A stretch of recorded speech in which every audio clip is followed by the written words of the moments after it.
1.5 घंटा लेट हैं अपने सेशन से, तो फिर भी कोई नहीं, कवर करने का पूरा प्रयास किया जाएगा। आज कल जो हमारी जो चर्चा हुई थी, हमने जहां पर जो चर्चा खत्म की थी, अपनी समाप्त की थी, मैंने आपसे एक बात पूछी थी कि आप में से सरकारी सुविधाएं कौन कौन ले रहा है, राशन कौन कौन ले रहा है।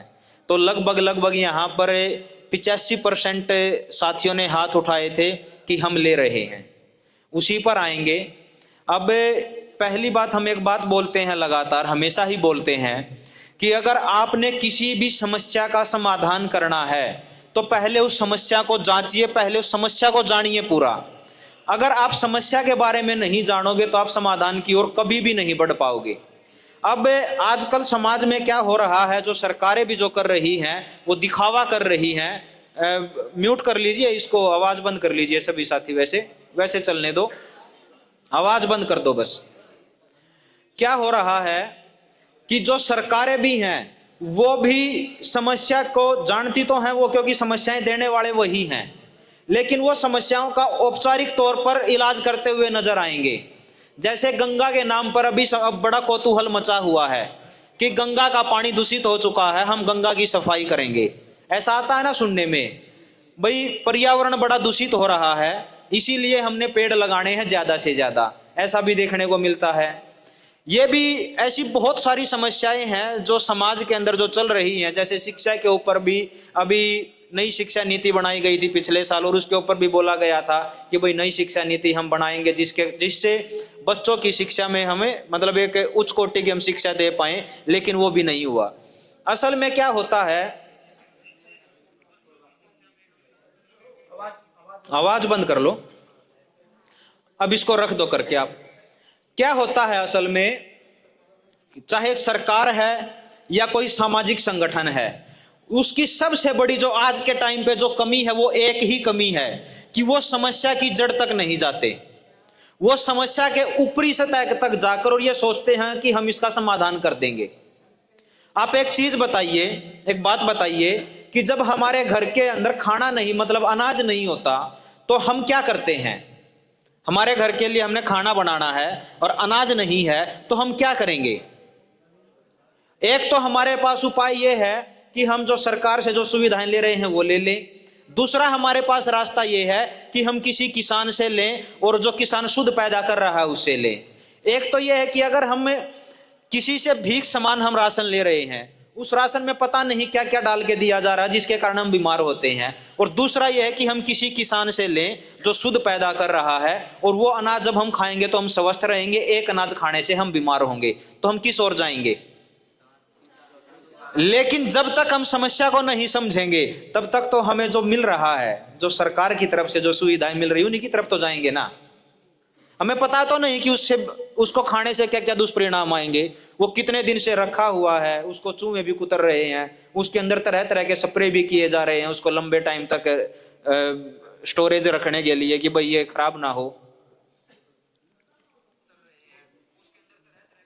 तो कहने का भाव क्या है कि हम समस्या को नहीं समझते और समस्या को समझे बगैर हम समाधान करने चलते हैं, जिसके चलते आज तक कोई समाधान नहीं हुआ है।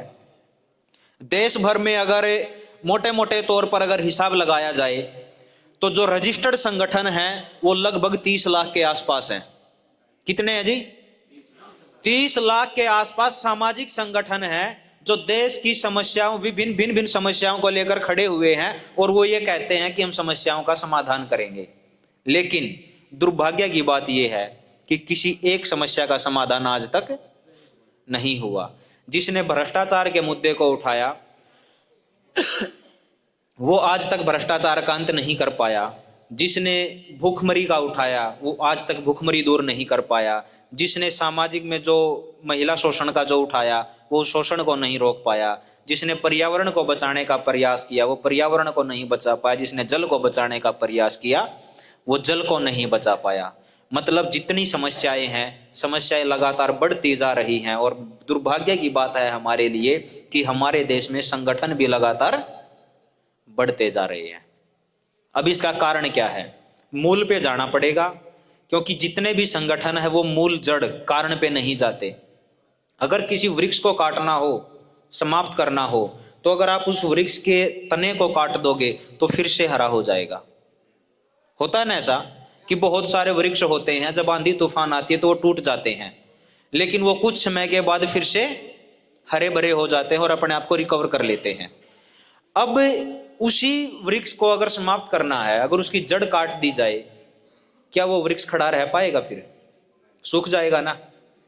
तो इसी प्रकार जितने भी संगठन हैं, जितनी भी सामाजिक संस्थाएं हैं, जितने भी राजनीतिक दल हैं, सब के सब औपचारिकता में उलझे हुए हैं, कोई भी मूल कारण जड़ पे बात नहीं करता। इसीलिए जनता सरकार मोर्चा के जो साथी हैं, जो ये 3 दिन का या 2 दिन का जो ट्रेनिंग सेशन होते हैं, इसमें मूल पर जाने की, जड़ पर जाने की बात करते हैं, क्योंकि जब तक हमें समस्या समझ में नहीं आएगी तब तक हम उसका परमानेंट समाधान नहीं कर सकते। अगर परमानेंट समाधान करना है तो जड़ पे जाना पड़ेगा।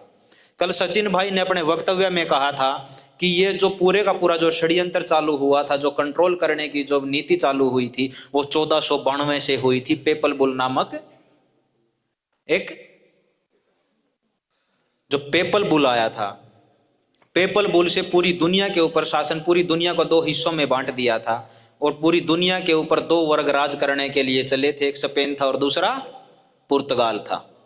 अब वहां पर नहीं आते हम, वो जो भी हुआ उस सब को आप सब जानते भी हैं। राजीव भाई दीक्षित को भी आप लोगों ने सुना है, उनके माध्यम से भी आपको पता चला है कि भारत का क्या स्वर्णिम इतिहास रहा है और उस इतिहास के साथ कैसे छेड़छाड़ करके, मतलब भारतीयों के साथ कैसे धोखा करके, भ्रम में डाल के उनकी जो पूरा प्राचीन व्यवस्थाएं थी उन व्यवस्थाओं को ध्वस्त करके और उन अंग्रेजों ने अपनी व्यवस्थाएं थोपी।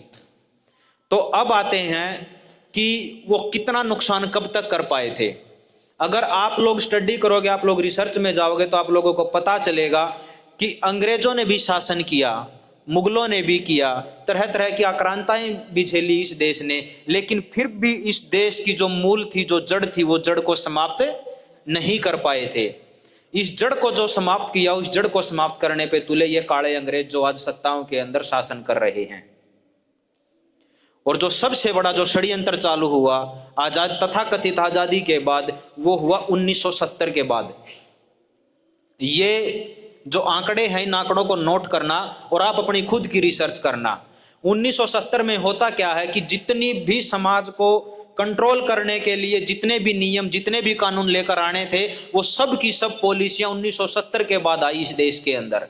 आप देखोगे कि जब हमारी खेती को समाप्त करना था तो पेस्टिसाइड भी हरित क्रांति के नाम पर उसी दौर में दिए गए। जब हमारे पशुओं का जो दूध था, दूध को जब समाप्त करना था, वो जो दुग्ध क्रांति थी, जिसको श्वेत क्रांति बोलते हैं, वो श्वेत क्रांति भी उसी के बाद आई। आप अगर देखोगे तो एक ICDS है, इंटीग्रेटेड चाइल्ड डेवलपमेंट स्कीम, जिसको आंगनवाड़ी कहा जाता है। इसका भी बड़ा एक अगर जो इसके ऊपर चर्चा करेंगे तो घंटों घंटों चर्चाएं हो सकती हैं, लेकिन मैं आपको मोटा मोटा बताता हूं समय के अभाव के कारण। ये जो आंगनवाड़ी है, ये आंगनवाड़ी भी 1970 के बाद आई। कहने का भाव मेरा ये है कि अगर आप 1970 के पहले का जो भारत देखोगे तो भारत की जो जड़ थी वो बची हुई थी। इस तंत्र ने समझा कि भाई अगर अब इनको समाप्त करना है, देखिए सचिन भाई ने कल एजुकेशन पॉलिसी के ऊपर बात की कि भारत के जो शिक्षा प्रणाली थी, वो शिक्षा प्रणाली के ऊपर लॉर्ड मैकॉले ने जो ब्रिटेन की संसद थी, हाउस ऑफ कॉमन्स था, उसके अंदर जो उसने शब्द कहे थे कि अगर भारत को मूलतः समाप्त करना है तो उसकी जड़ पे वार करना पड़ेगा। और भारत की जो जड़ थी, जो सबसे बड़ी जड़ थी, वो थी भारत की शिक्षा प्रणाली। लेकिन उस शिक्षा प्रणाली के बावजूद भी 1970 तक भारत का वो कुछ भी नहीं बिगाड़ पाए, क्योंकि उसके पीछे केवल एक कारण थी, भारत की एक जड़ बची हुई थी। उस जड़ का नाम था संयुक्त परिवार। भारत जो रहता था वो संयुक्त परिवारों के अंदर रहता था, मतलब इकट्ठे रहते थे। आप देखोगे ये जो एकल फैमिली का जो चलन आया है, ये भी 1970 के बाद आया है, उससे पहले नहीं था। अगर आप उससे पहले जाओगे तो आपको 10 से कम व्यक्ति किसी घर में नजर नहीं आएंगे। आप अपने दादा, अपने पिताजी से पूछना, मेरे दादा कितने भाई बहन थे, आपका कोई दादा जीवित है तो उनसे पूछना कि आपके परिवार में कितने लोग थे, आप कितने लोगों का पेट भरते थे, क्या कोई दुखी रहता था समाज में। तो आपको पता चलेगा कि जब आप अंत में जाओगे तो आपको यह एहसास हो जाएगा कि भारत की जो मूल जड़ थी वो 1970 तक बची हुई थी। असल में जो मूल पे जो प्रहार किया गया, जो जड़ के ऊपर जो प्रहार किया गया, वो 1970 के बाद जो भी उस टाइम की तत्कालीन सरकार जो सत्ता में थी वो काम उन्होंने किया। क्योंकि आप सब जानते हैं कि आज़ादी के बाद और लगभग 2012 तक बीच में 5-4 साल का अगर जो टाइम पीरियड, 10 साल का टाइम पीरियड को अगर आप निकाल दें तो मोस्टली जो राज रहा है वो कांग्रेस का रहा था।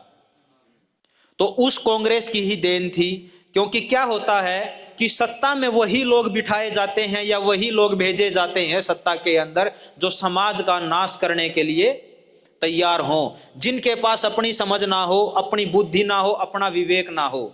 अगर उनके पास अपनी बौद्धिक क्षमता, अपना विवेक होगा तो वो समाज के भले के लिए काम करेंगे। उनको पता होगा कि ये काम करने से क्या फायदा होगा और ये काम करने से क्या नुकसान होगा। उनको हर बात का पता होता है।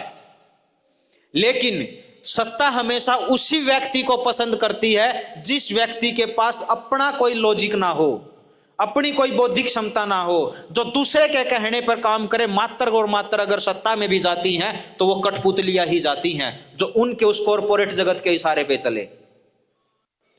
और सत्ता के अंदर वही लोग भेजे जाते हैं, वही लोग सत्ताओं में आए। एक व्यक्ति आया था इस सत्ता से टकराने के लिए जिसका नाम था लाल बहादुर शास्त्री। इस सत्ता को वो गवारा ना आया, और जब इसको गवारा ना आया तो उसने, क्योंकि अमेरिका को तत्कालिक जो उस टाइम की सुपर पावर थी, उस सुपर पावर को भी उसने आंख दिखा दी थी। तो जब उनको लगा कि इस व्यक्ति को संभाल पाना मुश्किल है, तो जब भारत और पाकिस्तान का युद्ध चल रहा था और ताशकंद में जो समझौते के नाम पर वहां पर बताया गया कि लाल बहादुर शास्त्री की हृदय गति रुकने से मौत हो गई। मेरी जो कहने की बात यह है कि अगर आप में से और हम में से कोई साथी ये समझता है कि हम सत्ता में जाकर अमूलचूल परिवर्तन कर पाएंगे तो हमारी सोच गलत है। अमूलचूल परिवर्तन सत्ताओं में जाकर नहीं होगा, क्योंकि सत्ता के अंदर हम जैसे लोग या जो समाज में असल में परिवर्तन करना चाहते हैं वो लोग कभी भी रास नहीं आते। वो उनको कैसे ना कैसे करके मरवा ही देते हैं। जिसमें जैसे लाल बहादुर शास्त्री का मैंने उदाहरण दिया, जैसे भाई राजीव दीक्षित को आप सब जानते हैं, उन्होंने वो भी सत्ता को बदलने भी चले थे कि सत्ता के माध्यम से हम व्यवस्था बदलेंगे। और अगर वो जीवित होते तो क्या जो अभी ये दुष्ट लोग सत्ता के ऊपर शासन किए बैठे हैं, ये भाजपा वाले, क्या ये टिक पाते? नहीं टिक पाते। क्योंकि उन्होंने एक ही बात कही थी कि जितने भी राजनीतिक दल हैं ये दो मुंहे सांप हैं, सबके सब ये समाज का नाश करने पर तुले हुए हैं। तो वहीं पर आते हैं अब 1970 के दशक पे कि 1970 में क्या क्या हमारे साथ खिलवाड़ हुआ। और हम अपनी गलतियों को, अगर बहुत सारे साथियों के मन में ये भी आएगा कि ये पुरानी बातों का आलाप राग रहे हैं, मतलब पुरानी जो राग थे उनको ही आलाप रहे हैं। कहने की बात यह है कि अगर जब तक हम समस्या के मूल को नहीं समझेंगे, समाधान की ओर नहीं बढ़ेंगे, और समाधान भी वहीं से निकलेगा जब हम समस्या समझ जाएंगे। तो समस्याएं जो सबसे ज्यादा आई वो समस्या आई थी 1970 के बाद। हमारी खेती का सर्वनाश किया गया हरित क्रांति के नाम पर। दूध जो बोला जाता था कि भाई दूध की नदियां बहती हैं इस देश में, आज आप देखते हो कि दूध की थैलियां चल रही है ना। और हम दूध उत्पादन की अगर ये देखें, आज भारत में 14 करोड़ लीटर दूध का उत्पादन हो रहा है, और अगर प्रतिदिन का है ये, और अगर खपत देखें तो खपत है आज के टाइम पे 68 करोड़ लीटर प्रतिदिन। तो अब आप ये देख लीजिए कि 68 करोड़ है और 14 करोड़ का उत्पादन है, तो 54 करोड़ लीटर एक दिन में जहर पीता है इंडिया। भारत नहीं, इंडिया। भारत में और इंडिया में भी बड़ा फर्क है। इस पे भी कभी मिलेंगे हम आपसे, फिर दोबारा फिर चर्चा करेंगे। तो बात क्या है, जो स्वाभिमान को मारने का काम भी 1970 में ही हुआ, कैसे वो बताते हैं। आप देखोगे कि सरकारी सुविधाएं जो आजकल मिलती हैं 1970 से पहले वो नहीं मिलती थी। खोज लेना आप लोग कि 1970 से पहले कितनी शारीरिक सरकारी सुविधाएं मिलती थी। आप लोग एक बात बताइए, मालिक देने वाला होता है या मांगने वाला होता है? अगर हमने किसी के सामने हाथ फैलाए हैं तो हम किसकी श्रेणी में आएंगे? मांगने वाला। मांगने वाला यानी कौन? भिखारी की श्रेणी में आएंगे।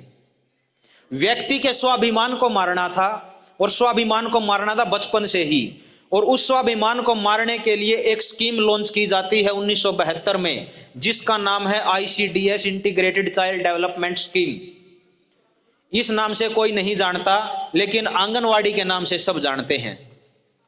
ये जो आंगनवाड़ी आई है, इसको आवाज को बंद कर लो जी, जिसके भी फोन में चल रही है। ये जो आंगनवाड़ी आई, इस आंगनवाड़ी के माध्यम से क्या हुआ, आप ये देखना कि जो गांव का जो प्रतिष्ठित परिवार था, जिसके पास धन धान्य भरपूर हुआ करता था, 1970 से पहले आप जाओगे, हमारे घरों में सोना भी भरपूर था, चांदी भी भरपूर थी, लोहा भी भरपूर था, अन्य धातुएं भी भरपूर थी, अन्न से भरे हुए हमारे भंडार रहते थे, पशु हमारे आंगन में बंधे रहते थे, और खेती भी खूब पैदा करती थी। तो जिसके घर में साल का छोड़ो, 2-2, 3-3, 4-4 साल का जिसके घरों में अनाज उपज होती थी, जिसके खेत में, वो भी कटोरा ठा के अपने बच्चों की उंगली पकड़ के आंगनवाड़ी में गए राशन लेने के लिए।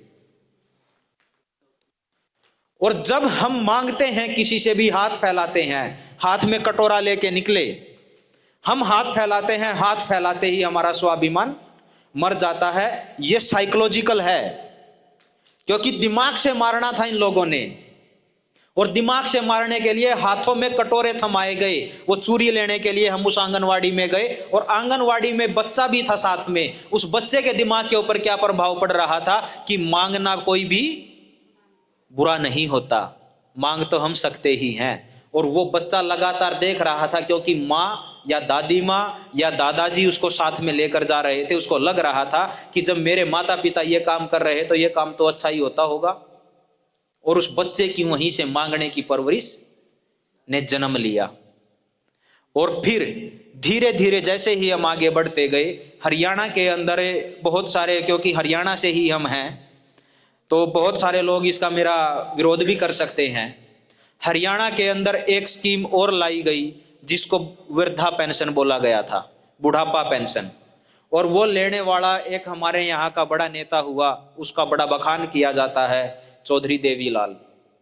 कि देवीलाल भारत के अंदर सबसे पहले वो व्यक्ति लेकर आया था। या तो उनको पता नहीं था कि इसका दुष्परिणाम क्या आएगा, उन्होंने क्या हुआ कि वृद्धों की पेंशन शुरू की। और वो वृद्धों की पेंशन भी एक, सबसे पहले 2 कैटेगरी पे प्रहार हुआ, देखना आप, बच्चे और बुजुर्ग। क्योंकि एक है हमारी जड़ और दूसरी हमारी आने वाली पीढ़ी। मतलब किस प्रकार से कि एक तो था जड़ माने हमारे वृद्ध, हमारे बूढ़े लोग थे, जो जड़ थी वो, और जो हमारे बच्चे थे वो थे नव अंकुरित, उनके अंकुर फूट रहे थे समाज में। तो दोनों के ऊपर प्रहार किया गया, वृद्धों के ऊपर और बच्चों के ऊपर, मतलब जड़ों पे भी वार किया गया और पत्तियों पे भी वार किया गया।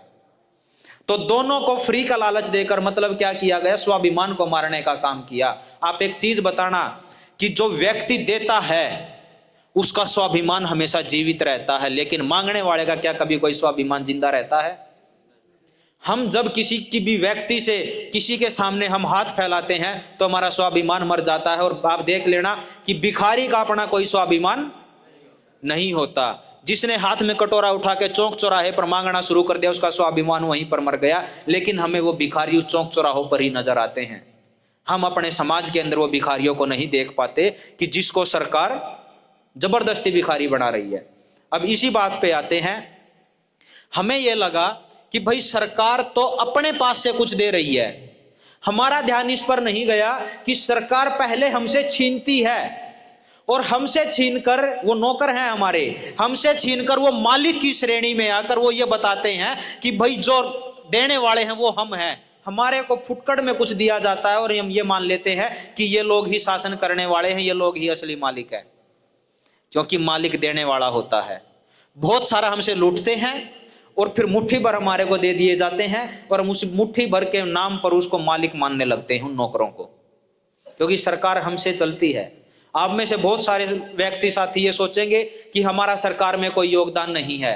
मैं आप लोगों की जानकारी के लिए बता दूं, छोटी से छोटी चीज भी जब आप बाजार से खरीदते हो, अगर एक माचिस की भी बात की जाए तो उस माचिस के ऊपर भी आप लोग टैक्स देते हो। 2 तरीके के टैक्स होते हैं, एक डायरेक्ट टैक्स होता है, एक इनडायरेक्ट टैक्स होता है।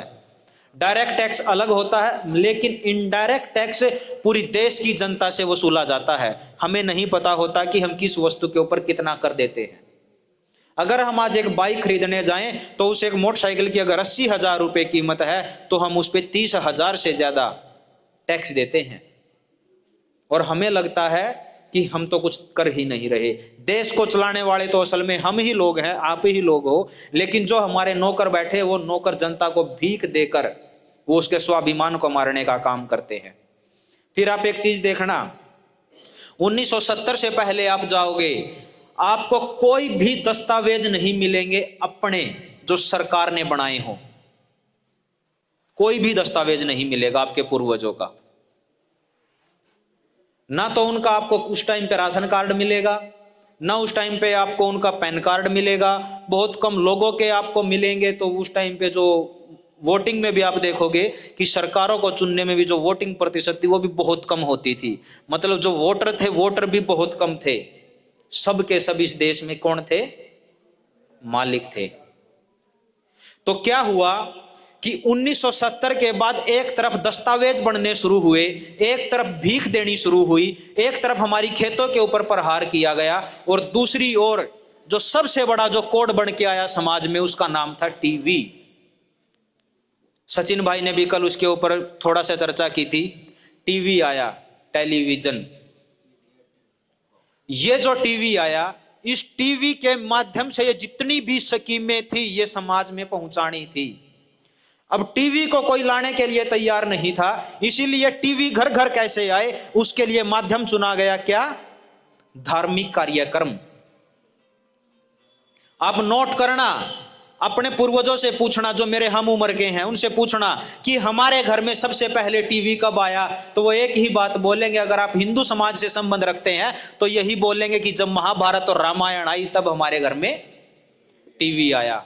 अगर आप किसी सिख संप्रदाय में जाएंगे तो वहां के लोग बोलेंगे कि गुरबाणी के माध्यम से सबसे पहले नानक दिखाया गया टीवी में, तब हमारे घरों में टीवी आया।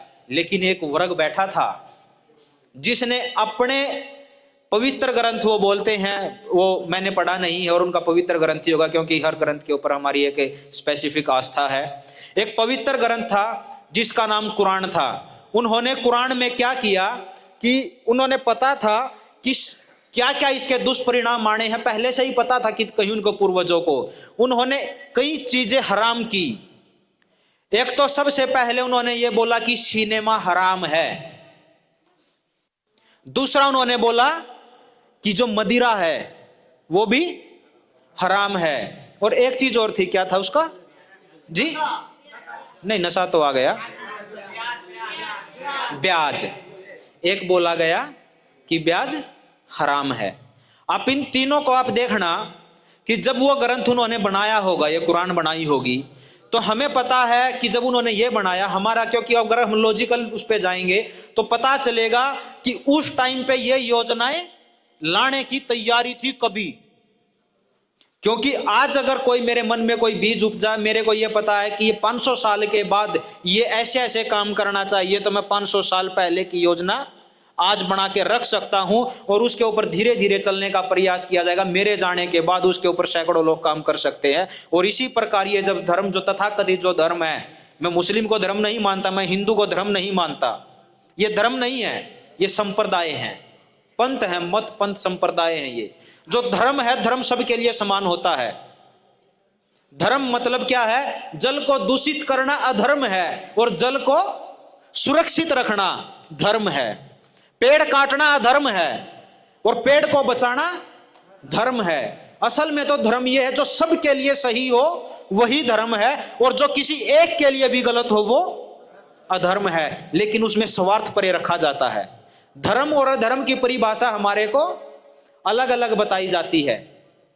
अब क्या हुआ कि उन्होंने पहले से ही पता था कि भाई क्या क्या होने वाला है, तो ये देखा कि भाई अब उनके घरों में, मुसलमानों के घरों में सिनेमा को कैसे घुसाया जाए। तो नहीं लेके आ रहे थे ना, तो आप देखोगे कि पूरे की पूरी फिल्म इंडस्ट्री पे किसका राज है। अगर वहां पर मुसलमान के बच्चे ना होते तो क्या उनके घरों में सिनेमा आता? मतलब वो क्या था, जो उस ग्रंथ में लिखा था वो सब का सब धाराशायी हो गया। और उनके बच्चे क्या नशा कर पाते, मतलब मुसलमान क्या नशा कर पाते अगर उनके बच्चे सिनेमा में जाके नशे को प्रमोट ना करते? नहीं करते ना। तो उन्हीं के बच्चों के द्वारा नशा प्रमोट किया गया सिनेमा में, तो उनके घरों में भी नशा आ गया और उस ब्याज का भी वहीं से खेल चला, क्योंकि बैंकों को भी प्रमोट उन्होंने ही किया।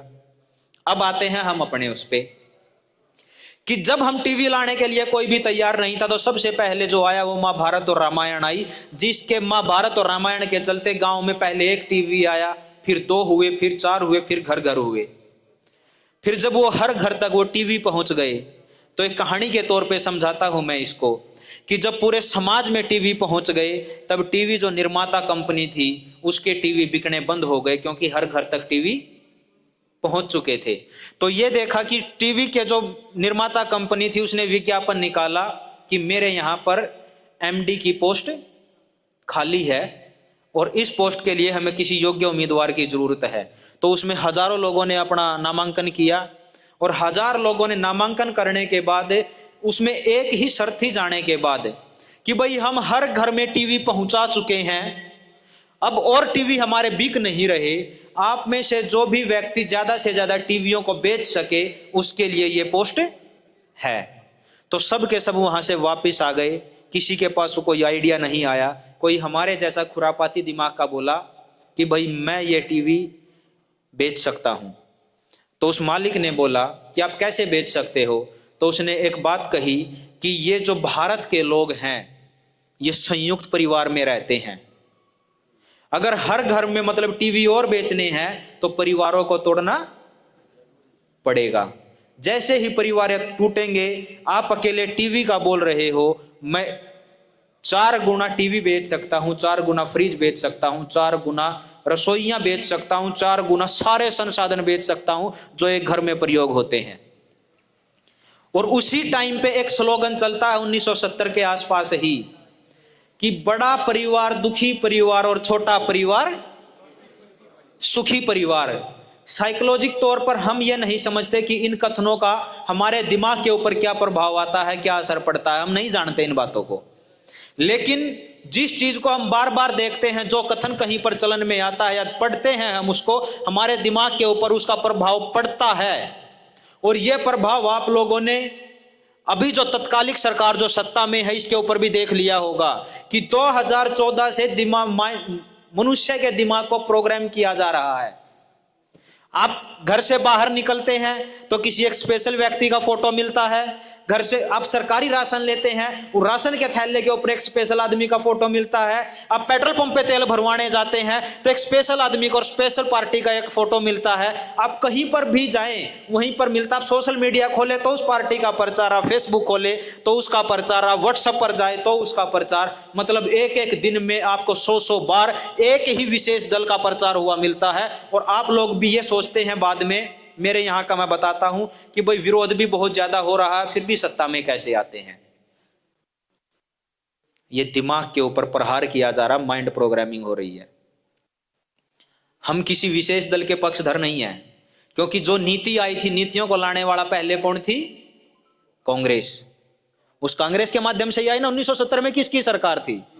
1970 से 80 के दशक को आप देख लीजिए, बहुत सारे षड्यंत्र उसी टाइम पीरियड में आए।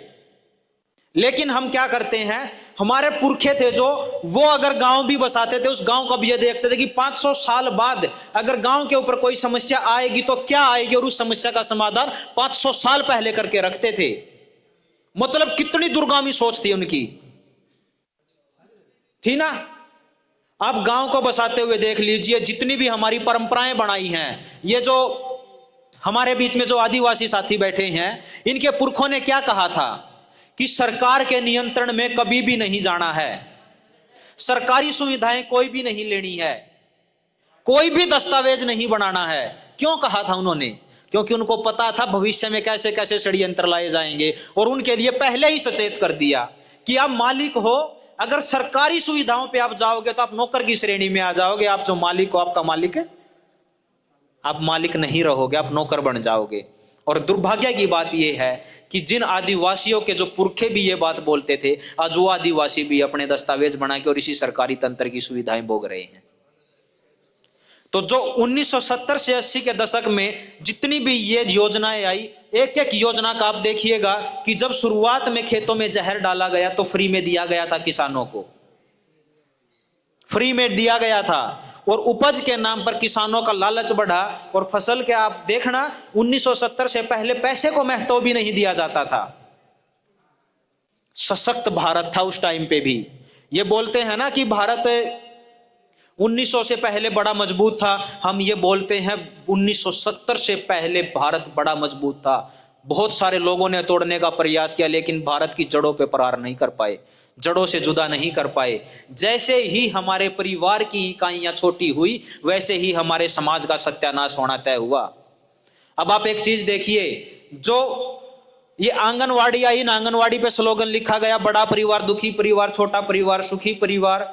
स्कूल पे लिखा गया, गांव के बस स्टैंड पे लिखा गया, शहर में जाते थे शहर के बस स्टैंड पे लिखा गया, किसी सरकारी अस्पताल में लिखा गया, हर जगह यही स्लोगन आता था। और जब टीवी आए, टीवी के बीच में जो भी महाभारत और रामायण चलती थी, उसके बीच में भी जो एडवर्टीजमेंट आती थी, उस एडवर्टीजमेंट में भी यही स्लोगन था, बड़ा परिवार दुखी परिवार, छोटा परिवार सुखी परिवार।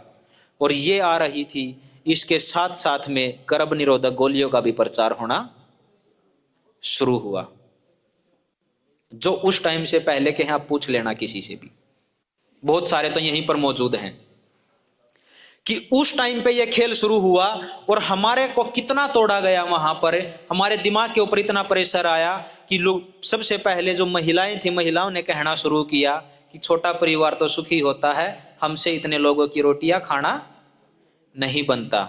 और धीरे धीरे परिवारों में तनाव आना शुरू हुआ और हमारे परिवार छोटी इकाइयों में आ गए। अब मैं आप लोगों से पूछता हूं, अमेरिका में एक डॉक्टर थे, नाम मैं उनका नहीं जानता, आप देख सकते हो, उनकी एक रिसर्च सामने आई है 2 साल पहले ही, कि भारत ने अमेरिका की होड़ करके, अमेरिका की देखम देख अपने देश की संस्कृति, अपने देश की विरासत को तोड़ दिया और अपने परिवारों को छोटा कर दिया। अब आप एक चीज देखिए, बड़े परिवार के फायदे, वहां पर फायदे नुकसान नहीं बताए गए। अब बड़े परिवार का एक फायदा देखिए, परिवार में कमाने वाले 4 लोग हैं, अगर एक ना रहे तो भी परिवार का भरण पोषण चलेगा। परिवार में कमाने वाले 4 हैं, 2 का कुछ हो जाए तो 2 फिर भी पेट भरने के लिए काफी हैं। और अगर कोई प्राकृतिक आपदा ना आए कि पूरे परिवार के जो कमाने वाले हैं वो गुजर जाएं, नहीं तो अगर 3 पे भी कोई आपदा आ जाती है तो भी परिवार भूखा नहीं मरेगा, क्योंकि एक तो कमाने वाला है ही। हम तो ऑलरेडी कई गुना कमाते हैं भरण पोषण के लिए। तो क्या हुआ, अब परिवार में कमाने वाला एक है, अगर उसी को कुछ हो जाए, आज का दुष्परिणाम ये है कि अगर परिवार में कमाने वाले को कुछ हो जाए, ये आज प्रत्यक्ष तौर पर सामने है कि महिलाओं को अपने तन तक बेचने पड़ते हैं अपने बच्चों का पेट भरने के लिए। ये पीड़ा नहीं बताई गई। अब दूसरी बात आती है, घर में गृहिणी भी 4 ही होती थी, अगर एक गृहिणी को कुछ हो जाए तो 3 तो और हैं, 2 को कुछ हो जाए तो 2 और हैं, 3 को कुछ हो जाए तो 1 और है। मतलब कि उस परिवार की जो धुरी है वो धुरी नहीं टूटेगी और पूरे का पूरा परिवार बिखरेगा नहीं। लेकिन आज के टाइम पे ये है, गृहिणी भी एक है, अगर उस गृहिणी को कुछ हो जाए तो रात का खाना भी होटल से ही आता है। ये दुष्परिणाम है। और ऐसे ऐसे बहुत सारे हैं जो उसके साथ साथ में, जो गर्भ निरोधक गोलियों का मैंने बताया, उस टाइम पे जितनी भी महिलाओं ने गर्भ निरोधक गोलियां खाई थी, सबके यूट्रस में कैंसर या रसोड़ी होके सबके यूट्रस बाहर हो चुके हैं। वो समस्या भी नहीं बताई हमें।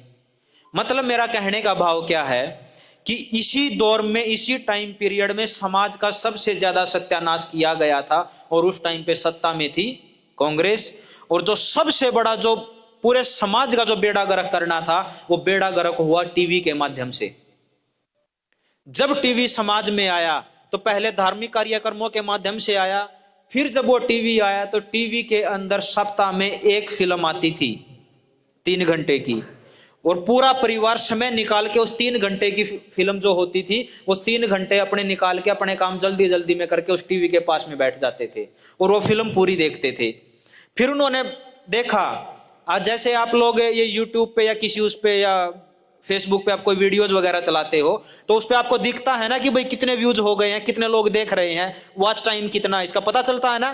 तो टीवी में भी सेम ऐसा ही होता है। तो उनको पता था कि समाज का कितना बड़ा तबका यह फिल्म देख रहा है। तो धीरे धीरे उन्होंने देखा कि इन लोगों की आदत बन चुकी है, तो फिर सप्ताह में 2 फिल्में आनी शुरू हुई। फिर जब उससे माइंड प्रोग्रामिंग पूरी हो गई तो फिर सप्ताह में 3 फिल्में आनी शुरू हुई। जब यह देखा कि अब समाज ये 3 फिल्में देख रहा है, पहले संडे को आई, फिर सैटरडे को आई और फिर फ्राइडे को आई, ऐसा ही हुआ। जब यह देखा कि पूरे का पूरा समाज अब ये फिल्में देख रहा है तो फिर वो फिल्में हर रोज आने लगी। और जब यह देखा कि ये फिल्में समाज देखता ही जा रहा है, फिर आए हमारे बीच में जो सीरियल्स बोले जाते हैं। ये जो सीरियल्स आए, आप देखना कि एक भी सीरियल की पटकथा भारत में नहीं लिखी जाती, एक भी सीरियल की नहीं मिलेगी आपको। सब की, चाहे वो धार्मिक है, चाहे वो पारिवारिक है, किसी भी तरीके का है, हर एक सीरियल की पटकथा यूएसए में बैठे हुए तानाशाही लोगों के द्वारा लिखी जाती है, जो समाज के ऊपर अध्ययन करते हैं कि समाज में क्या कुछ चल रहा है, अगर समाज की कड़ियों को तोड़ना है तो कैसे तोड़ा जाएगा। और सीरियलों में सबसे ज्यादा जो षड्यंत्र नजर आए वो एक ही दिखाया गया। और जो सबसे पहला जो सीरियल जो फेमस हुआ, सास भी कभी बहू थी। सास षड्यंत्र रच रही है बहू के खिलाफ और बहू षड्यंत्र रच रही है सास के खिलाफ। फिर उसमें एंट्री होती है ननंद की भी, ऐसा ही हुआ ना, ननंद की भी एंट्री होती है कि भाई सास और ननंद मिलकर बहू के खिलाफ योजनाएं बना रही हैं और बहू फिर उसे पार पाने के लिए वो सास के खिलाफ बना रही है। ये भी चलता गया और धीरे धीरे जैसा जैसा टीवी में चलता गया वैसा वैसा हमारे समाज में रिलेट करना जिस बात को, अगर मैं आपको कहीं पर भी गलत लगूं तो मेरे को टोक देना। जैसा जैसा षड्यंत्र टीवी में आते गए वैसे वैसे षड्यंत्र हमारे समाज में पैरेलल तौर पर चलते रहे और हमारा समाज दिन प्रतिदिन टूटता रहा। और अब का आलम यह है, आपके घर में अगर आप चीज देखोगे कि कितनी वस्तुएं हैं मेरे घर में, आपको पता चलेगा कि 80% वस्तुएं आदिवासी एरिया को लोगों को छोड़ दीजिएगा, क्योंकि अभी वो अपने जरूरत की सामान ही खरीदते हैं। बाकी को आप देखोगे तो 80% चीजें जो वस्तुएं हैं घरों में वो आपको वो मिलेंगी जो आपके यूज में ही नहीं आती। 80%। हमारे पूर्वज एक ही बात बोलते थे, मेरे हरियाणा में बोलते थे, आप भी के यहां पर भी ये कथन होगा, हर जगह ही बोलते थे कि भाई 2 जगह पर कभी भी पैसा खर्च मत करना, एक तो शादी और दूसरा घर। इन 2 पे जरूरत से ज्यादा पैसा खर्च मत करना। अगर शादी में पैसा खर्च करना है तो आभूषणों पर कर लेना, कितना ही भी। आभूषणों के लिए कभी किसी पूर्वज ने, किसी हमारे बुजुर्ग ने नहीं रोका। लेकिन अब क्या बड़ा दिखावा हो गया कि 50 साल की कमाई 40 साल कमाते हैं और उस 40 साल की कमाई 1 साल में घर में झोंक देते हैं। 10 साल कमाते हैं, 10 साल की कमाई को 1 रात में लुटा देते हैं शादियों के नाम पर। मतलब देखिए हमारे पूर्वजों ने जो जो बातें कही, हमारे बुजुर्गों ने जो जो बातें कही, वो कितने गहन अध्ययन के बाद कही होगी। उनको पता था कि आने वाला जो दौर आएगा उसमें क्या क्या समस्याएं आएंगी, इसीलिए वो पहले सचेत करते थे। लेकिन हम अपने जो हमारे पूर्वज थे, जो हमारे बुजुर्ग थे, हम उनको ये मानने लगे कि भाई इनके पास दिमाग नहीं है। तो हमने उनके दिखाए हुए रास्ते पर हम चले नहीं और जो इस टीवी में दिखाते गए, क्योंकि आप देखोगे कि हमारे घरों में कभी शौचालय भी नहीं थे, शौचालय भी जो आए वो भी टीवी की ही देन आए। कभी रेप का कोई कल्चर हमारे समाज में नहीं हुआ, सोचिएगा इस बात को। रेप भी जो हुए, जो बलात्कार आए, बलात्कार भी उसी टीवी की देन है, क्योंकि वहां पर दिखाया गया फिल्मों के माध्यम से कि किसी महिला का रास्ता भी रोका जा सकता है। नंदू सबका बंधु था ना, क्या नाम था उसका, शक्ति कपूर, वही आया ना। फिर जबरदस्ती करते हुए दिखाया गया कि महिलाओं के साथ ऐसे जबरदस्ती भी होती है। और साइकोलॉजी तौर पर मैं बोलता हूं कि दिमाग के ऊपर इन चीजों का बड़ा गहरा प्रभाव पड़ता है। जब एक छोटा बच्चा भी उस टीवी को देख रहा है तो वो देख रहा है, उसको वो घटना, उसको नहीं पता सही और गलत क्या होता है। छोटे बच्चे को क्या पता सही और गलत क्या होता है? वो जो दिख रहा है वो उसी को सही मानता है। भाई अगर एक झूठ को आपको लगातार बता दिया जाए, लगातार परोसा जाए, एक झूठ को अगर 100 बार बोल दूं मैं तो वो झूठ भी सच लगने लगेगी। और आज का मीडिया तंत्र यही कर रहा है कि एक ही झूठ को बार बार परोस रहा है। और बड़े अचरज की बात यह है कि जो राजीववादी भी हैं वो भी उस तंत्र का शिकार हो चुके हैं। राजीव भाई को मानने वाले लोग भी उसी तंत्र का शिकार हो चुके हैं कि वो भी विशेष पार्टी का समर्थन कर रहे हैं आज, और वो भी झंडे उठा के फिरते हैं, हम बनाएंगे हिंदू राष्ट्र। लेकिन ये नहीं पता हिंदू राष्ट्र आतंक के ऊपर खड़ा है, लोगों की जान के ढेर पे खड़ा है वो हिंदू राष्ट्र। अरे मानवता को बचा लो यार, इंसान को इंसान से प्रेम करना सिखाओ। अब बड़ी बात उस टीवी से और क्या क्या आई। अगर आप इन चीजों को देखोगे, लड़का लड़के से शादी कर सकता है और लड़की लड़की से शादी कर सकती है, यह कल्चर किसने दिया? क्या कभी आता था समलैंगिकता की बात? कभी सुनी थी किसी ने? 20 साल पहले ही चले जाओ, सुनी थी क्या किसी ने? लेकिन आज सुप्रीम कोर्ट अलाउ करती है कि नर नर से शादी कर सकता है और मादा मादा से कर सकती है, स्त्री स्त्री से शादी कर सकती है, लड़की लड़की से कर सकती है और लड़का लड़के से कर सकता है। और ट्रांसजेंडर का जो आया वो कहां से आया? लड़की लड़का बन सकती है, अपने प्रजनन अंगों को चेंज करवा सकती है, और लड़का लड़की बन सकता है। यह कल्चर कहां से आया? कहां से आया? हम क्या सोचते हैं कि ये जो छोटी छोटी चीजें जो हमें दिख रही हैं, हम ये मानते हैं कि हमारे समाज पे इसका कोई असर नहीं होगा। लेकिन हम एक बात बोलते हैं भाई, अगर कोई भी चीज आपने देखी है उसका प्रभाव जरूर पड़ेगा, क्योंकि ऊर्जा सही हो या गलत हो वो काम करती है। और उन लोगों को इस चीज का पता था, उनको पता था कि धीरे धीरे करके कैसे पूरे समाज को तोड़ना है। अब आप एक चीज बताइए, अगर ये सारी की सारी ही चीजें जो ये बताई जा रही हैं, जो मैंने बताई हैं कि ये प्रक्रिया, ये चलन आ रहा है टीवी में, अगर ये 1970 के दशक में बोल दिया जाता कि लड़का लड़की बन सकता है और लड़की लड़का बन सकती है, तो क्या कोई टीवी लेके आता क्या? लेकिन टीवी लाना था तो इसीलिए राम के प्रति हमारी आस्था थी, राम हमारे रोम में बसता था, तो राम के माध्यम से ही टीवी हमारे घरों में आया। भाई सुबह उठते ही राम राम बोलते हैं ना हम तो। जिसके रोम में राम बस चुका है, डीएनए में जिसके राम जा चुका है, उसको राम की मतलब राम के माध्यम से, ये देखिए कि कैसे हमारी आस्था के साथ खिलवाड़ किया गया। उस राम के माध्यम से वो टीवी जो कहा जाता था कि टीवी समाज का आईना होता है, लेकिन क्या पता था कि ये आईना ही हमारे समाज का सत्यानाश करेगा। आज जब बोला जाता था ना टीवी समाज का आईना होता है, आज समाज का आईना, अब ये बिल्कुल ठीक विपरीत हो चुका है। आज टीवी समाज का आईना नहीं, आज जो टीवी में दिखाया जाता है समाज में वही चलता है।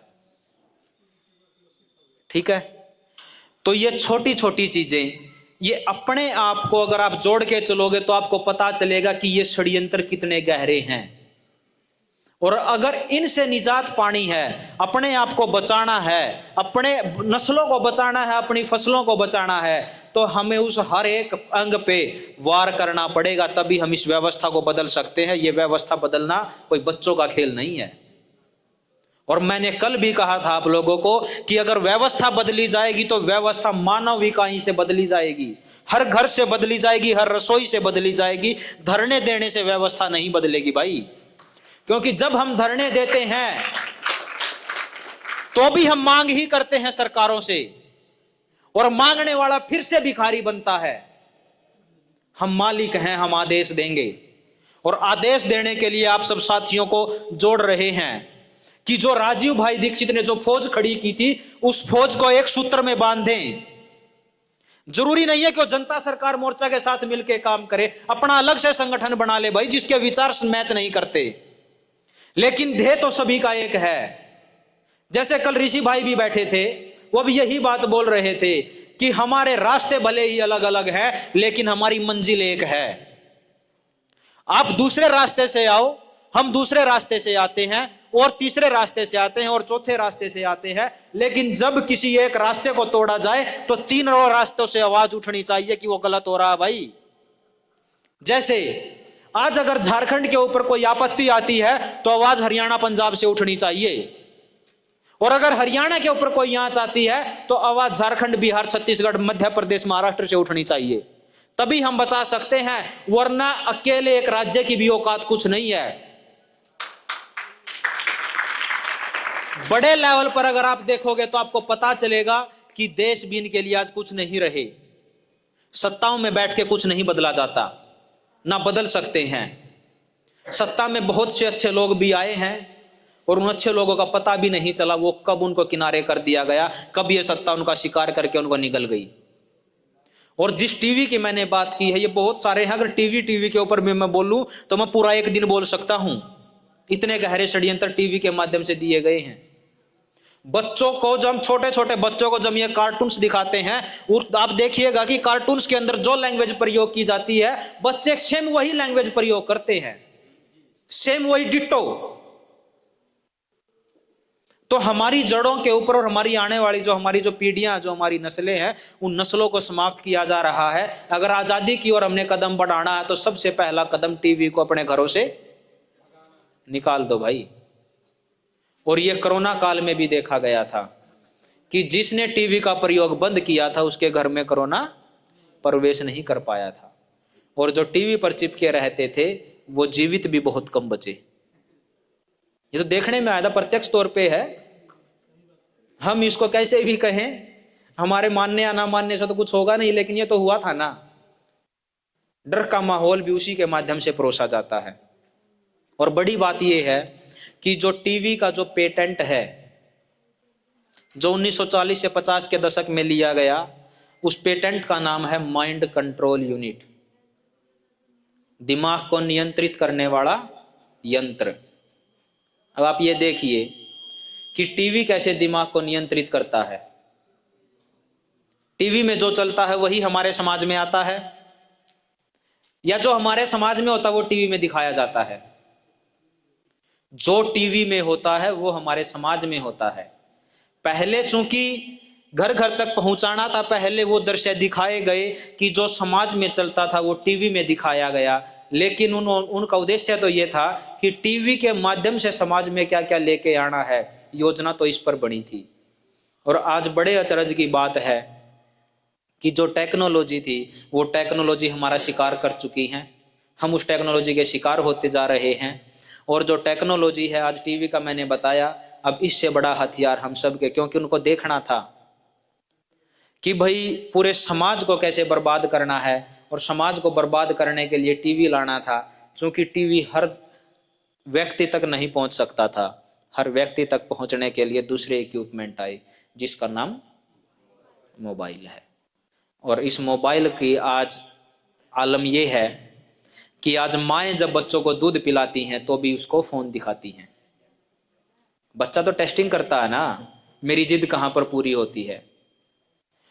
तो जब उसको खाना खिलाया जाता है तो भी मोबाइल का प्रयोग, बच्चे को मोबाइल दिया जाता है तब उसको खाना खिलाते हैं माएँ। क्योंकि देखिएगा, अब इस बात को रिलेट करना बड़ा परिवार की और छोटे परिवार की।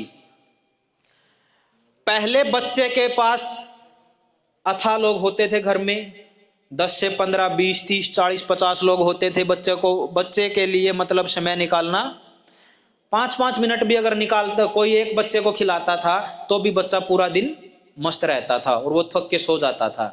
लेकिन आज एकल परिवार है, अगर माँ ने बच्चे के ऊपर ध्यान दिया तो घर बर्बाद हो जाएगा। क्योंकि बोला जाता है ना कि आज एक कमाई से पूरा नहीं पड़ता, तो पुरुष को भी और स्त्री को भी घर से कमाने के लिए बाहर जाना पड़ता है।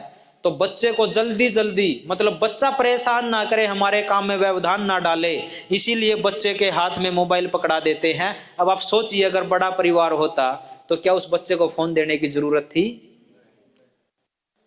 और उस बच्चे को देखिए कि जैसा मोबाइल में देखता है वैसा ही वो, काट दो इसको। बच्चा जो मोबाइल में देखता है सेम उसको वैसा ही करता है। वो हो रहा है ना ऐसा ही। तो क्या है कि जो हम बोल रहे हैं कि भाई इंसान को कैसे कैसे कंट्रोल करना है, उस कंट्रोल करने के पहले तो था कि हम बड़े थे तब टीवी आया था। लेकिन आज तो छोटे बच्चों के हाथ में ये फोन दे दिया गया, जिसके कारण समाज का सत्यानाश हो रहा है। और फोन के माध्यम से, ये टीवियों में नहीं दिखाया गया, आज की दुर्दशा ये है फोन के माध्यम से कि एक बच्चा भी अपनी मां को दुर्भावना से देखता है। अभी आज एक खबर आई थी कि मां बाप ने बच्चे को लैपटॉप और फोन देखने से रोक दिया और एआई ने कहा कि आप अपने मां बाप की हत्या कर दो। सोचा है? ब्लू व्हेल गेम आया है कि उस गेम के माध्यम से कितने बच्चों ने सुसाइड किया, क्योंकि टारगेट दिए जाते थे, टास्क दिए जाते थे, जिनको हमने इस टीवी के माध्यम से हमने अपने सिरों पे बिठा के रखा। जो हमारे ये पुरखे थे जिनको हमने अपना आदर्श मानना चाहिए था, इनको अपना आदर्श ना मान के सिनेमा में आने वाले लोगों को आदर्श माना हमने, खेल खेलने वाले लोगों को आदर्श माना हमने। और जिनको हमने आदर्श माना, आज वही आदर्श हमारे को 3 पत्ती खेलना सिखा रहे हैं, हमारे बच्चों को। वही आदर्श हमारे को ऑनलाइन सट्टा खेलना सिखा रहे हैं, वही आदर्श हमारे को नशा करना सिखा रहे हैं, वही आदर्श जो हमारे स्थापित किए अपने समाज में, वही फिल्मों के माध्यम से आज हीरोइन जैसे नशे करना सिखा रहे हैं हमारे बच्चों को। मतलब सोचिएगा आप कि कहां कहां से हमारे समाज का सत्यानाश किया जा रहा है, कितनी गहराई से किया जा रहा है। और मैंने इसीलिए बोला था कि अगर आपके समाज का, आपकी परंपराओं का, आपकी व्यवस्था का अगर सत्यानाश करना, तो जड़ पे वार करना पड़ेगा। जैसे एक पेड़ को खत्म करने के लिए जड़ काटनी पड़ती है, वैसे ही आपके समाज को खत्म करने के लिए, आपकी परंपराओं को खत्म करने के लिए आपकी जड़ें काटी जा रही हैं। बस हमें दिखाई नहीं देती, न हम कभी बैठ के इसके ऊपर विचार विमर्श करते हैं। यह तो बताया जाएगा कि अंग्रेज जो पॉलिसी के ऊपर काम कर रहे थे कि फूट डालो राज करो, ये तो बताया जाता है। आज की जो तथाकथित जो सत्ताओं में बैठी, चाहे कोई भी राजनीतिक दल है, वो क्या कर रहा है भाई? फूट डालने का ही काम कर रहा है ना। कभी धर्म के नाम पर, हरियाणा में धर्म के नाम पर फूट नहीं डलती थी, जाट नॉन जाट करवा दिया। गुजरात के जिस एरिया में धर्म के नाम पर फूट नहीं डलती, वहां पर पटेल नॉन पटेल करवा दिया। महाराष्ट्र में जहां पर धर्म के नाम पर फूट नहीं डलती, वहां पर मराठा नॉन मराठा करा दिया। और सिखों के ऊपर अगर आप जाओगे तो सिक्खी के ऊपर भी सत्ताओं के माध्यम से कुछ लोगों को प्रमोट करके वहां पर खालिस्तानी के नारे दिलवाए जाते हैं ताकि सिक्खी को बदनाम किया जाए। सोचिएगा आप कि जो भी वर्ग समाज को बचाने के लिए अपनी संघर्ष करता, जो लड़ाई लड़ता है, उसको कैसे बदनाम किया जाता है। हर वर्ग की यही कहानी है। अब आप एक चीज बताइए, हम मानते हैं, मान लिया चलो हमने, बहुत सारे साथी हमारे बोलते हैं कि भाई जो ये तथाकथित जो अभी सरकार सत्ता में है, ये हिंदू राष्ट्र बनाना चाहती है, बोलते हैं ना ऐसा ही, और हम उनका साथ भी देते हैं। आप एक चीज सोचिए जरा कि क्या किसी दूसरे के अधिकारों का हनन करके हम अपने आप में खुश रह पाएंगे? सोचिएगा जरा भाई। नफरत लेके अगर हमारे दिल में, हमारे दिमाग में नफरत होगी तो हम किसका भला करेंगे? अगर सामने वाले के लिए नफरत है, कोई विशेष जाति का या विशेष समूह का या विशेष संप्रदाय का अगर वो व्यक्ति है, अगर उसके प्रति हमारे दिल में, हमारे दिमाग में नफरत है, तो क्या वो नफरत हमारे घर में नहीं आएगी क्या? आप बताओ ना। एक तरीके से समझिए इसको, एक मां जब रसोई में जाके खाना बनाती है, उसके मन में प्रेम के भाव होते हैं।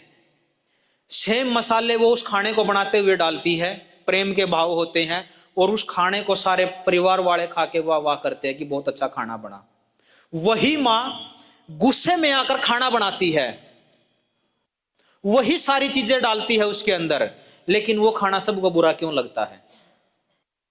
क्योंकि उसके अंदर नकारात्मक ऊर्जा गई है, नेगेटिव भाव गए हैं। समझिएगा, जब हम किसी भी चीज को हम प्रेम से उसका निर्माण करते हैं, उसको निर्मित करते हैं, तो उसके भाव बदल जाते हैं। समाज में अगर हम प्रेम बांटने चलेंगे तो प्रेम ही मिलेगा, और नफरत बांटने चलेंगे तो नफरत हमारे घरों में भी आएगी। बड़ी बात यह है कि आज किसी दूसरे वर्ग के लिए नफरत है, कल को हमारे लिए भी वो नफरत हमारे घरों में भी आएगी, क्योंकि जहां पर वो धर्म नहीं खड़ा है वहां पर भी नफरत परोसी जा रही है। ये मत मानना। हाँ, ये बात मैं जरूर मानता हूं कि जो मुस्लिम संप्रदाय है वहां पर भी नफरत परोसी जा रही है, लेकिन वो भी राजनीति का हिस्सा है। मूल पे कोई भी बात नहीं करेगा कि नफरत कहां से परोसी जाती है। क्या उन मौलवियों को नहीं समझा सकते जो मदरसों में बैठे बच्चों का माइंड प्रोग्राम कर रहे हैं? उनको समझाना चाहिए ना, सत्ता का काम क्या है यार। अगर वो समाज में बैठे हुए किसी विशेष वर्ग में अगर नफरत पनप रही है तो उस नफरत का खात्मा वहीं से करना पड़ेगा भाई, जड़ से ही। आप ये नहीं कि आप उनको भी प्रमोट करोगे नफरत फैलाने के लिए, और आप इधर से भी ये बोलोगे कि उनके मन में नफरत फैल रही है तो आप भी हथियार उठाओ। नफरत का अंतिम अगर जो आप परिणाम देखोगे तो आतंक है, और आतंक में समाज कभी सुरक्षित नहीं रहेगा। वो चाहे आप हैं, वो चाहे मैं हूं, कोई भी है चाहे। इस धरती के ऊपर सबको जीने का बराबर अधिकार है। धर्म की परिभाषा बदलने की जरूरत है, असल में धर्म बताने की जरूरत है। इन लोगों ने धर्म की परिभाषा बदल के हमारे को हिंदू मुस्लिम को धर्म बता दिया। भाई ये धर्म नहीं है, ये जीवन जीने के सब ने अपनी अपनी परंपराएं बनाई हैं। अब आप एक चीज देखिए, आज आप झारखंड में रहते हैं, आप लोगों का परिधान अलग है, आप लोगों की वेशभूषा अलग है, आप लोगों का खान पान अलग है, और हमारा खान पान अलग है। हम हरियाणा से हैं, हमारी वेशभूषा भी अलग है, हमारा खान पान भी अलग है। लेकिन आज हमारी ये जो मैं पतलून जो पहन के यहां पर बैठा हूं, ये तो पूरे भारत में आ गई। अब मेरे को बहुत सारे विष्णु भाई मेरे को कई बार बोलते हैं कि रविंद्र भाई आप ये जीन्स भी पहनते हो, आप कुर्ता पजामा भी पहन लेते हो, ये चक्कर क्या है, क्यों पहनते हो ये जीन्स, इसका बहिष्कार क्यों नहीं करते? तो हम एक ही बात बोलते हैं कि जब उचित समय आएगा तब किया जाएगा। भाई हमारे बीच में ऋषि सागर जी बैठे हैं, पिछले 6-7 साल हो गए हैं उनको, वो चप्पल भी नहीं पहनते। अब आप एक चीज सोचिए, वो समझ गए कि प्रकृति को कैसे जुड़ना है, प्रकृति से कैसे जुड़ना है, और वो जुड़ के उसके ऊपर काम भी कर रहे हैं। अब आप एक चीज मानिए कि आज तो मैं अकेला ये पतलून पहनना छोड़ दूं, मेरे अकेले छोड़ने से क्या होगा? अगर हम लाखों में इकट्ठे होके और इसकी एक दिन होली जलाए किसी एक जगह पर इकट्ठे होके, उसका बड़ा प्रभाव जाएगा, मेरे अकेले छोड़ने से बड़ा प्रभाव जाएगा। हम राजीव भाई दीक्षित ने जो रास्ता दिखाया, हम उसको जीने का काम करते हैं। लेकिन बस हमने थोड़ी सी सोच बदली है अपनी, कि हम ये परिधान तब तक नहीं छोड़ेंगे जब तक हम लाखों करोड़ों लोगों से ना छुटवा ले और एक साथ में इसकी होली जलाई जाएगी। मतलब तरीका होता ना किसी भी काम को करने का। आज हमारे जो आदिवासी जो साथी बैठे हैं यहां पर आदिवासी समुदाय से, आज ये मान के चलो कि अगर सरकार की सारी सुविधाओं को छोड़ना है, उनके सारे दस्तावेजों को अगर नकारना है, अगर आज मैं अकेला नकारूंगा तो क्या फायदा उसका? और अगर लाखों लोग उसका गिव अप करेंगे तो क्या होगा? हिल जाएगी ये व्यवस्था, कांप जाएगा ये तंत्र। और ये यहां पर जो रांची के पास ये है कि भेरो नहीं जी, नामकुम नहीं, रांची के पास आदिवासी क्षेत्र है, नाम तो उसका क्या है, खूंटी जिला, खूंटी जिले में है। तो मैं जब पिछली बार रांची में आया तो रांची के नामकुम में थे, वहां पर उधर से भी कुछ आदिवासी साथी आए थे, उनके साथ बैठे थे हम। उन्होंने बताया था कि 2018-19 के आसपास हमारा बड़ा संघर्ष चला इस व्यवस्था के साथ, इस तंत्र के साथ। तो हमारे ऊपर प्रेशर दिन प्रतिदिन बढ़ता जा रहा था, लेकिन हमने एक ही बात कही थी कि हम आपके द्वारा दी गई केवल एक सुविधा का प्रयोग करते हैं, और उसका नाम है ये करेंसी, ये रुपया, जिसको आप रुपया बोलते हो।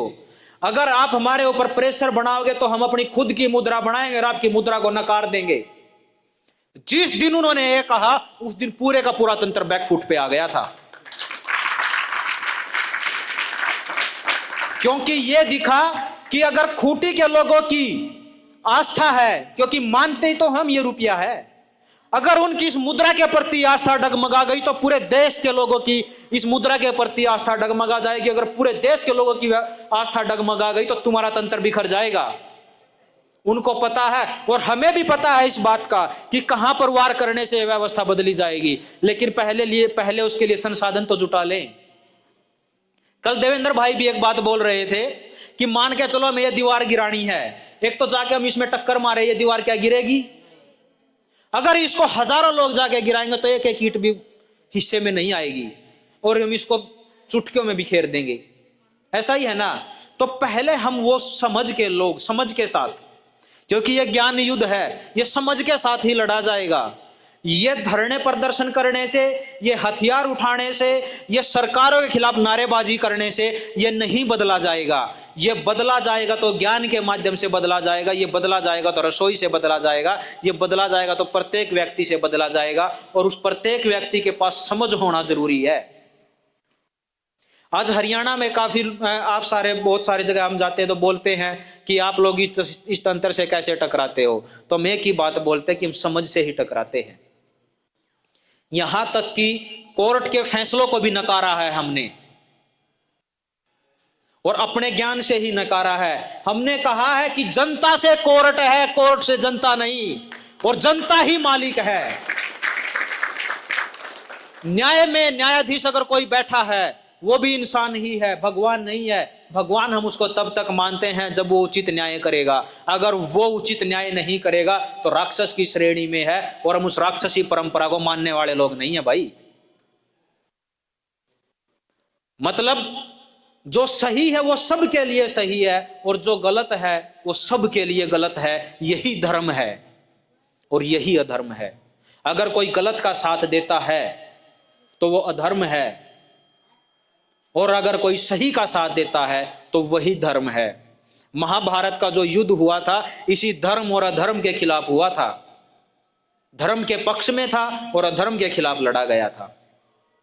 धर्म अधर्म की लड़ाई थी, धर्म ये नहीं था वहां पर, क्योंकि एक ही परिवार के तो लोग थे यार। सोचो जरा भाई, जो कौरव थे, जो पांडव थे, वो एक ही परिवार के तो थे। वहां पे तो हिंदू मुस्लिम नहीं था, तब तक तो मुस्लिम समुदाय बना भी नहीं था। समझिए बात है। हिंदू का भी कहीं पर कोई चलन में कोई नाम नहीं होगा। मेरे को नहीं पता होगा या नहीं होगा, क्योंकि मैंने शास्त्र नहीं पढ़े हैं। मेरा ऐसा लगता है मेरे को, क्योंकि सनातन का जिक्र होता था पहले। तो आप ये देखिए, अगर वहां पर धर्म अधर्म की लड़ाई कही जा रही है तो वहां पर क्या हिंदू मुस्लिम की लड़ाई थी? हाँ जी, हिंदू मुस्लिम सिख ईसाई, क्या इनमें से किसी वर्ग की लड़ाई थी क्या? एक ही परिवार के लोगों की लड़ाई थी। एक परिवार था जो अधर्म का साथ दे रहा था, और एक 5 पांडव खड़े थे जो धर्म के पक्ष में खड़े थे, और उनके साथ भगवान खुद उनकी राखी कर रहे थे, उनकी रक्षा कर रहे थे। वही धर्म था। धर्म अधर्मी मैं भी हो सकता हूं, और धर्मी आप भी हैं। आप में से भी कोई अधर्म कर सकता है। अगर आप अधर्म करोगे, अगर आप सत्य स्वीकार कर लेते हो कि मेरे से ये पाप हुआ है, मेरे से ये अधर्म हुआ है, तो हम उसके ऊपर काम करेंगे और आगे से दोबारा से वो कृत्य नहीं करेंगे। लेकिन अगर हम यही मान लें कि दूसरे को मारना और दूसरे को काटना ही धर्म है, तथा कथित आडंबरों के नाम पर, तो फिर हमसे बड़ा धर्मी कोई नहीं है भाई। या तो हमारे पुरखों ने हमारे को धर्म की भाषा अलग सिखाई है, और आपके पुरखों ने अलग सिखाई है, जो ये हिंदू मुस्लिम का जो राप अलग रहे हैं किसी विशेष पार्टी के उसमें आके। कट्टरता चाहे कहीं भी हो, कट्टरता अगर हिंदुओं में होगी तो वो भी गलत है, और अगर कट्टरता मुस्लिमों में है तो वो भी गलत है। तंत्र का काम ये है, व्यवस्था का काम ये है कि कट्टरता कैसे पनप रही है और उस कट्टरता को खत्म कैसे किया जाए, आपसी प्यार प्रेम भाईचारा कैसे बढ़ाया जाए। तंत्र का काम ये होता है, और गांधी यही करने चले थे, इसीलिए उनको मारा गया था। गांधी के बारे में बुरा भी वही लोग बोलते हैं जिन्होंने गांधी को ना जाना और ना उनको पढ़ा। आज भी गांधी की बताई गई व्यवस्था ही इस देश को व्यवस्थित कर सकती है। ये जो कुव्यवस्था है, क्योंकि ग्राम स्वराज की बात की ना उन्होंने, और हम भी वही बोल रहे हैं कि भाई जल जंगल जमीन जानवर, जल जंगल जमीन और जानवर, इन पर निर्णय लेने का अधिकार स्थानीय लोगों को होना चाहिए, यानी कि गांव को होना चाहिए, ग्राम सभा को होना चाहिए। और शिक्षा स्वास्थ्य न्याय खेती और राजनीति, इसमें पूंजीवाद नहीं होना चाहिए। इसी व्यवस्था की कल्पना, जिस राम राज्य की हम बात करते हैं, इसी से वो राम राज्य आ सकता है, और इसी से वो व्यवस्था बदली जा सकती है। व्यवस्था को बदलने का दूसरा कोई विकल्प नहीं है। आज भी वही जो नेताजी सुभाष चंद्र बोस ने जो रास्ता दिखाया था, उस रास्ते पर चलना पड़ेगा, लेकिन तरीकों में सुधार करना पड़ेगा भी हमें, क्योंकि वो तरीके उस दौर के लिए बेहतर थे। आज अगर समय बदल चुका है तो समय के हिसाब से हमें भी अपने तौर तरीके बदलने पड़ेंगे, और गांधी को भी पढ़ना पड़ेगा, सुभाष को भी पढ़ना पड़ेगा, और हमें भगत सिंह को भी पढ़ना पड़ेगा, हमें महर्षि दयानंद को भी पढ़ना पड़ेगा, मतलब हमें बिरसा मुंडा को भी पढ़ना पड़ेगा, उनको भी जानना पड़ेगा। अगर हम इनको नहीं जानेंगे और हम ये सोचेंगे कि हम कोई व्यवस्था में बदलाव कर सकते हैं, तो फिर हम वो शेख चिल्ली के सपने देख रहे हैं जो कभी पूरे होने वाले नहीं हैं।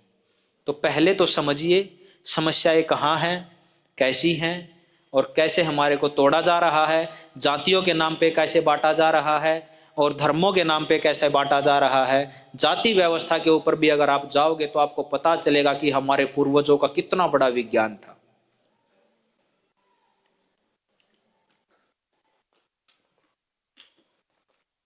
कर्म के आधार पर जातियां बांटी गई थी, ना कि जन्म के आधार पर। ये देखने को ये हमारे शास्त्रों में भी वर्णित है, काफी साथियों ने मेरे को बताया, क्योंकि मैंने तो पढ़े नहीं है, कि हमारे यहाँ पर क्षत्रिय के घर में भी शूद्र ने जन्म लिया है और शूद्र के घर में भी क्षत्रिय ने जन्म लिया है। वैश्य के घर में भी क्षत्रिय ने जन्म लिया है और क्षत्रिय के घर में भी एक वैश्य ने जन्म लिया है। मतलब क्या है ये कि कर्म से प्रधान, जो कर्म प्रधान बोला जाता है, और यही कहा जाता है कि भारत कर्म प्रधान देश है। लेकिन आज की विडंबना ये है कि आज जन्म प्रधान बना दिया हमने अपने भारत को। फिर से उसी व्यवस्था पे आना पड़ेगा। एक वो राहुल गांधी बोलता है कई बार कि जातिगत जनगणना होनी चाहिए, बोलता है ना। अरे करोगे क्या उस जातिगत जनगणना से? दूसरे धर्म के नाम पर फूट डाल रहे, आप जातियों के नाम पर डालोगे। बात करो तो जातियों को व्यवस्थित करने की करो, कर्म के आधार पर जातियां बनाने की बात करो, कर्म के आधार पर, जन्म के आधार पर नहीं। और अगर आप कभी जाओगे अपने इतिहास को खंगालोगे तो आपको पता चलेगा कि 5-7 हजार साल पहले अगर आप जाओगे तो कर्म प्रधान ही था ये देश, जातीय प्रधान नहीं था। जो मंदिरों के नाम पर भी ये बोला जाता है कि यहां पर शूद्र प्रवेश नहीं कर सकते, ये निहायत ही गलत वाक्य बोला जाता है। जिसने भी कहा, जिसने भी इसमें मॉडिफिकेशन की, जिसने भी किया हम नहीं जानते, लेकिन ये बिल्कुल गलत है, ये तार्किक भी नहीं है। अगर हम तर्कपूर्ण चर्चा करें, बौद्धिकता से चर्चा करें, तो आपको पता चलेगा आज भी प्रासंगिक जो जातीय व्यवस्था है वो आज भी अपने आप में मूल को बचा के रखी हुई है, लेकिन वो कर्म पे लेकर आनी पड़ेगी, जन्म पे छोड़नी पड़ेगी। महाभारत में भी दिखाया जाता है ना कि जो कर्ण था वो कर्ण एक शूद्र के घर में था, यही बोला जाता है ना। यार कितनी बड़ी, मेरे को तो ऐसा लगता है कि महाभारत काल में वो वाक्य जो है वो एडिट किया गया है, छेड़छाड़ की गई है। क्योंकि रामायण के साथ भी हुआ है, महाभारत गीता के साथ भी हो रखा है। आज इस्कॉन की गीता अलग आ गई, अलग अलग लोगों ने अपनी उस गीता को अलग अलग, जैसा उन्होंने पढ़ा, जैसा उन्होंने जाना, उसको अपने हिसाब से मॉडिफिकेशन कर दिया, उसमें उसको मॉडिफाई कर दिया। तो मेरे को लगता है, ऐसा निजी तौर पे लगता है, हो सकता हूं मैं गलत भी हूं, हो सकता है मैं सही भी हूं, उस टाइम पे उस व्यवस्था को देखते हुए मेरे को नहीं लगता कि वहां पर जन्म आधारित कुछ भी हो।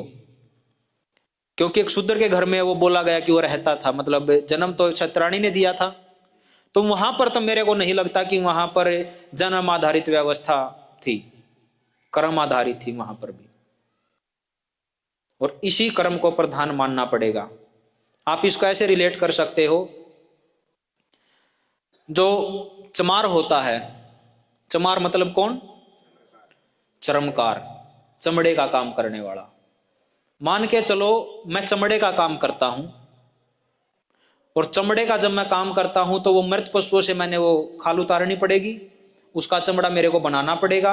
अब आप ये देखिए उस मृत पशु पे कितने कीट होंगे, कोई गिनती तो नहीं है ना। अगर मैं वो चमड़े का काम करता हूं और चमड़े का काम करने के बाद मैं, जैसे आप में से कोई साथी है जो वेदों के पठन पाठन का या बच्चों के अध्ययन का जो पढ़ाने का काम करता है, अगर मैं आपके पास जाऊंगा तो मैं आपके साथ कैसे बैठ सकता हूं? देखिए इसको ऐसे समझें, मैं एक चर्मकार हूं, मैं चमड़े का काम करता हूं, मैं धीरे धीरे करके जो मेरा शरीर है वो जितने वो रोग पैदा करने वाले जो उसके अंदर जो कीटाणु हैं, उन कीटाणुओं से लड़ते लड़ते मेरी बॉडी जो है वो मजबूत हो चुकी है। उन कीटाणुओं का मेरे शरीर के ऊपर कोई प्रभाव नहीं पड़ता, ठीक है।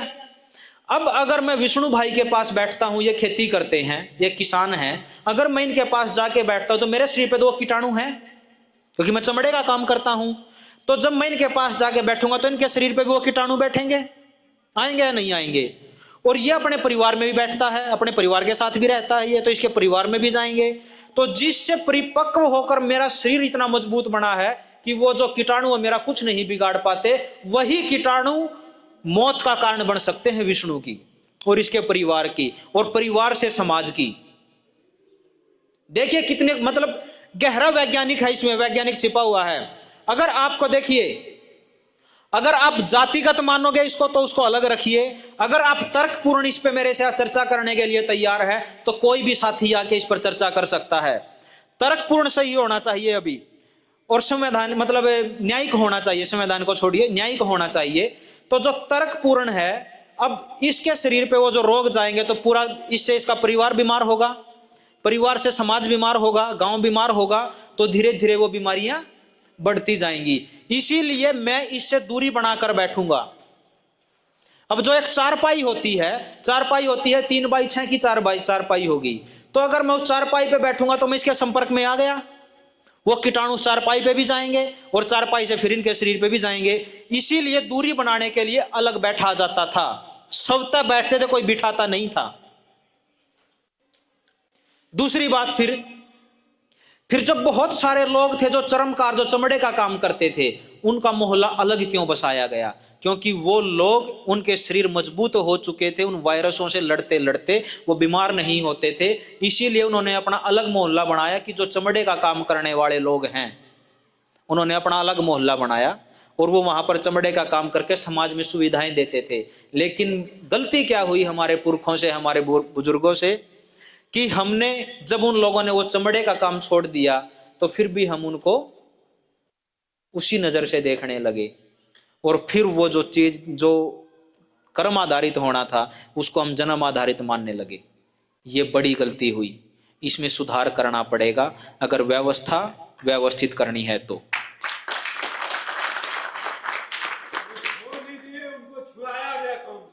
हाँ बिल्कुल, देखिए इसके ऊपर तो चर्चा हो ही रही है कि छोड़ा किसी ने कुछ नहीं है, छुड़वाया गया है। लेकिन जो मैं कथन में बोल रहा था कि यहाँ पर शूद्र के घर में भी ब्राह्मण ने जन्म लिया और ब्राह्मण के घर में भी शूद्र ने जन्म लिया है, वो कर्म से लिया है। आज आपकी जो धर्म है, धर्म की परिभाषा बदली जा रही है, जातिगत परिभाषा बदली जा रही है। बड़ी बात यह है कि जो गोत्र व्यवस्था है वो गोत्र व्यवस्था भी बदली जा रही है। डीएनए को बदला जा रहा है आप लोगों के शरीर में तरह तरह के अलग अलग एक्सपेरिमेंट किए जा रहे हैं। बच्चों के शरीर में कितने तरह का केमिकल डाला जाता है, नाम नहीं ले सकता मैं। अगर एक बच्चा गर्भ में ठहरता है तो गर्भ में ठहरते ही, और जब वो बच्चा 5 साल का होता है, 5 साल का छोड़िए, अब तो 3 साल के बच्चे में 32 तरह के केमिकल डाले जाते हैं। 32 बार। आप सोचिए, जिस बच्चे में इतने केमिकल डाले जाएंगे, क्या वो बच्चा कभी उठ खड़ा होगा? और आज समाज में देखोगे आप कि जो बीमारियां 50 साल पहले, 40 साल पहले कभी जिनका नाम सुनने में नहीं आया था, आज वो बीमारियां हो रही हैं। 3-3 घंटे की बच्ची का हृदय गति रुकने से मौत। क्या इसके ऊपर सत्ताओं को, समाज को चिंतन नहीं करना चाहिए? मात्र 3 घंटे की बच्ची का हृदयाघात से मौत हो गई, 1 दिन की बच्ची का ब्रेन हेमरेज हो गया। ये चिंता का विषय है। कैसे हुआ, कारणों पे जाना चाहिए, लेकिन सत्ता ये काम नहीं करेगी, क्योंकि सत्ता के द्वारा दी गई ही वो बीमारियां हैं। क्योंकि पैसे से सत्ता और सत्ता से पैसा। सत्ताएं चलाती हैं बिजनेसमैनों को और बिजनेसमैन चलाते हैं सत्ताओं को। बड़ा लंबा, बड़ा गहरा गठजोड़ है इनका। और इसी व्यवस्था की देन आज हम अपने आप में खोते जा रहे हैं, अपने आप को भूलते जा रहे हैं, हम अपनी परंपराओं को भूलते जा रहे हैं, हम अपनी जड़ों को छोड़ते जा रहे हैं। अगर हमने अपने आप को, अपने परिवारों को, अपने देश को, अपने समाज को बचाना है तो मात्र और मात्र एक ही तरीका है बस। वो तरीका है समझ के साथ बहिष्कार। जो लोग गांधी को गाली देते हैं ना, जो लोग देते हैं, वो लोग भी तंत्र से नहीं टकरा पाते। आप देखना, जब तंत्र से कोई मांग मनवानी पड़ती है, कोई कुछ मांगना पड़ता है, तो भी धरना प्रदर्शन करते हैं, करते या नहीं करते हैं? अगर आप धरना प्रदर्शन करें तो फिर छोड़ दो यार गांधी को, हथियार उठा के क्यों नहीं पहुंच जाते? क्योंकि जिनसे टकराने चले हैं उनके पास ना जाने कितने बड़े हथियार हैं। और बड़ी बात यह है, आप लोगों की जानकारी के लिए बता दूं मैं, बंद कर दो वीडियो को भाई जी।